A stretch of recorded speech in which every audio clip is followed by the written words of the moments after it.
ছোলা জমে গেছে। দাঁড়া দাঁড়া দাঁড়া,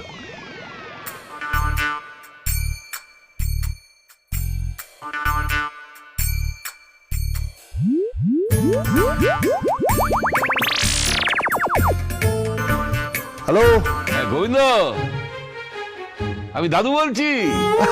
আরে দাদু বলুন। আরে আজকে তো বাড়িতে এই নিপা রোহিণী এরা একদম জমিয়ে দিয়েছে। কেন কেন? আরে এই সবাই সবাই এক একটা করে মহিলা গোবিন্দ হয়ে উঠেছে। মহিলা গোবিন্দ মানে?